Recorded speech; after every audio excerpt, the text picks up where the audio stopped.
আমরা জানতে পারলাম, নিউজ ও পত্রিকা এসছে, তার মধ্যে প্রায় সবাই ছাত্রলীগ আর যুবলীগের লোক।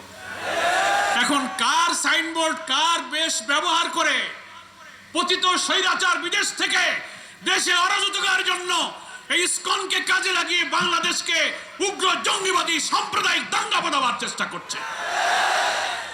এ ব্যাপারে সরকারকে সাবধান থাকতে হবে। আপনি এরকম একটা চরম উগ্রপন্থী সংগঠন যারা বাংলাদেশকে বলছে এটা একটা বঙ্গভূমি হবে, বাংলাদেশকে তারা মানে না।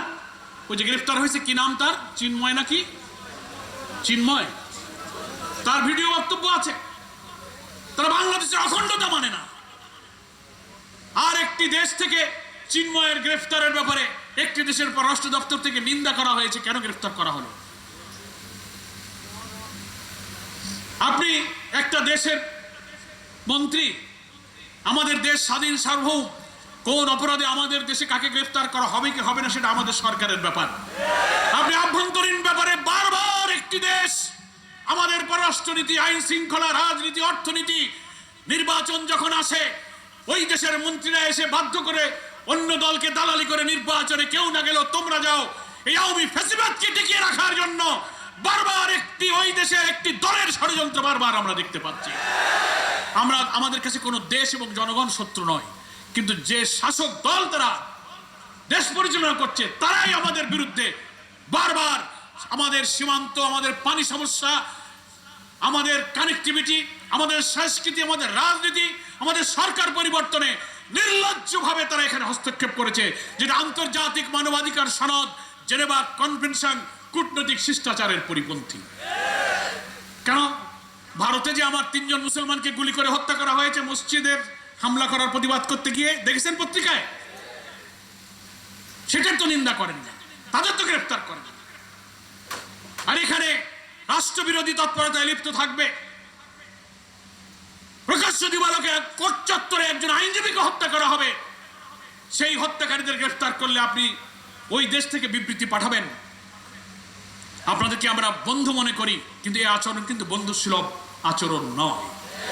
আমরা সম্পর্ক চাই সকল প্রতিবেশীর সাথে সমতার ভিত্তিতে। আপনার যে অধিকার, আপনার অধিকার, আমারও সেই অধিকার থাকবে। আপনি একতরফা আমার উপরে জুলুম করবেন, 54টা নদীর বাঁধ এবং গ্রহেণ নির্মাণ করে একতরফা পানি প্রত্যাহার করে আমার দেশকে মরুভূমি বানাবেন, বর্ষা মৌসুমে বন্যায় ভাসিয়ে দেবেন, এটা কোনো বন্ধুত্বের পরিচয় নয়। আমার সীমান্তের লোকদেরকে আপনি গুলি করে হত্যা করবেন। আপনি এই দেশের অপরাধের জন্য কেউকে গ্রেফতার করলে আপনি ওখান থেকে মুক্তি দাবি করবেন। তাতে বোঝা যায় যে যারা এই অপকর্ম, নাশকতা আর উগ্রবাদের সাথে জড়িত, তাহলে আপনারাই তাদেরকে মদত দিচ্ছেন। আমি বর্তমান সরকারের স্বরাষ্ট্র উপদেষ্টা চট্টগ্রাম আসার দিন সকালেও তার সাথে আমি কথা বলেছি যে আমি চট্টগ্রামে যাচ্ছি সেই হত্যাকাণ্ডের ওখানে। আপনি এই অঞ্চলের মানুষ, প্রধান উপদেষ্টার কাছে আমি বলি, রাষ্ট্রবিরোধী, অখণ্ডতা বিরোধী, মূল্যবোধ বিরোধী, জাতিসত্তা বিরোধী সব ষড়যন্ত্রের ব্যাপারে হতে পারেন আপনি অনির্বাচিত অরাজনৈতিক সরকার অন্তর্বর্তীকালীন, কিন্তু আপনার পেছনে বাংলাদেশের 18 কোটি মানুষ আছে, ছাত্র জনতা আছে। আপনি আধিপত্যবাদী এই শক্তির বিরুদ্ধে শক্ত ভূমিকা গ্রহণ করুন। তা না হলে একটি নির্বাচিত জাতীয় সংসদের জন্য নির্বাচিত প্রতিনিধির হাতে ক্ষমতা হস্তান্তরের আশায় জাতীয় নির্বাচনের যে অভিযাত্রা অন্তর্বর্তীকালীন সরকার শুরু করেছে, প্রায় 11-12টি রিফর্ম কমিশন গঠন হয়েছে, সংস্কার প্রস্তাব ডিসেম্বরের মধ্যে আসবে, সংস্কারের পর নির্বাচনের রোডম্যাপ হবে।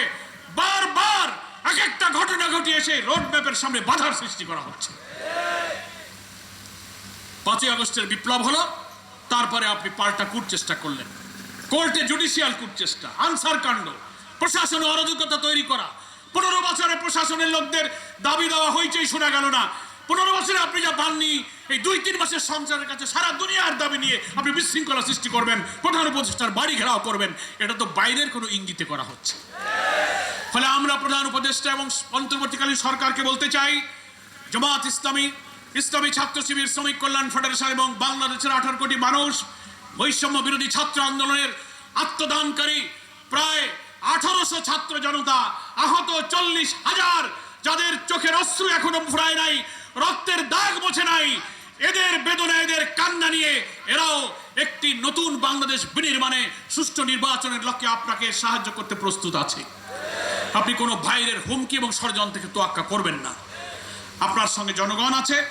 আমি তাই বলবো যে আমাদের এই হত্যাকাণ্ডের সাথে সম্পৃক্তদেরকে গ্রেফতার করুন, তাদের নাশকতা, উগ্র জঙ্গিবাদী সাম্প্রদায়িক তৎপরতাকে বন্ধ করুন। সরকারের হাতে প্রচুর ক্ষমতা জনগণ দিয়েছে, তা না হলে কিন্তু আপনি নির্বাচনের অভিযাত্রা শেষ পর্যন্ত যেতে পারবেন না।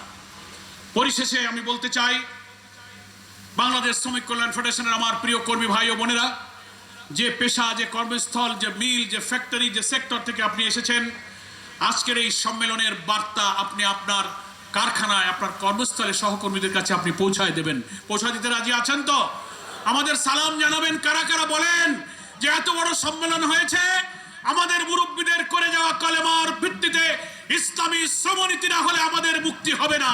আমাদের বেতন মজুরি, কর্মস্থল, কারখানা বন্ধ ছাঁটাই, এর প্রতিবাদ মানব রচিত কোনো মতবাদ দিয়ে দেশ চললে সেই স্বাধীনতা, সেই মুক্তি আমরা পাবো না। আল্লাহর দেওয়া বিধান অনুযায়ী রাসূলের আদর্শের ভিত্তিতে যে শ্রমনীতি চালু হবে, সেখানেই আমাদের মুক্তি আছে। শ্রমিক কল্যাণ ফেডারেশন সেই মুক্তির সংগ্রামের সংগ্রামী কাফেলা।